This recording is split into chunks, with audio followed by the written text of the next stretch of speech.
छत्तीसगढ़ की राजधानी रायपुर में संविधान निर्माता डॉक्टर भीमराव अंबेडकर की 131वीं जयंती मनाई गई। कलेक्ट्रेट चौक पर डॉक्टर अंबेडकर की प्रतिमा पर माल्यार्पण और पुष्पांजलि अर्पित की गई। इस अवसर पर भाजपा के राष्ट्रीय सह संगठन महामंत्री शिव प्रकाश, छत्तीसगढ़ प्रभारी डी पुरंदेश्वरी, सह प्रभारी नितिन नवीन समेत प्रदेश के नेतागण विशेष रूप से उपस्थित थे। डॉक्टर भीमराव अंबेडकर की जयंती पर पूर्व सीएम डॉक्टर रमन सिंह ने कहा कि अंबेडकर जी को याद करते हैं। सामाजिक समरसता के अग्रदूत बाबा साहेब को जयंती के अवसर पर हम सब नमन करते हैं। पूरा देश ही नहीं, पूरी दुनिया में करोड़ों लोगों के लिए आस्था और विश्वास के प्रतीक है, मार्गदर्शक हैं, जिन्होंने न केवल भारत के संविधान की स्थापना की, बल्कि ऐसा एक मार्ग बताया है। भारत के लिए संस्कृति और सरकार से जुड़ा हुआ है। बाबा साहेब ने पूरे जीवन न केवल देश के लिए, बल्कि उनकी दिव्य दृष्टि और जो सोच थी, भारत के विभाजन के विरोध में थी और उन्होंने कहा था, भारत का विभाजन संभव नहीं है।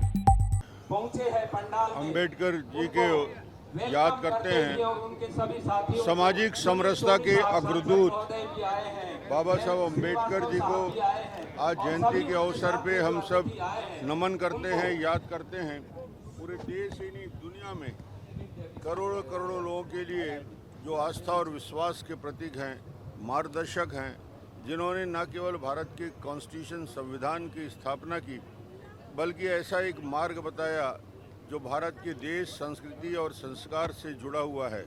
बाबा साहब ने पूरे जीवन न केवल देश के लिए, बल्कि उनकी जो दिव्य दृष्टि थी और जो सोच थी, भारत के विभाजन के घोरतम विरोधी थे और उन्होंने कहा था कि भारत का विभाजन संभव नहीं है।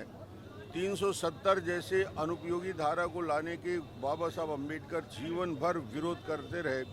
कॉन्स्टिट्यूशन में इन सारे बातों का कि विशेषाधिकार प्राप्त जम्मू कश्मीर अलग से राज्य की स्थापना ना हो, इन बातों को उनका दूर दृष्टि बताता है, दिव्य दृष्टि बताता है कि क्या उनकी सोच थी।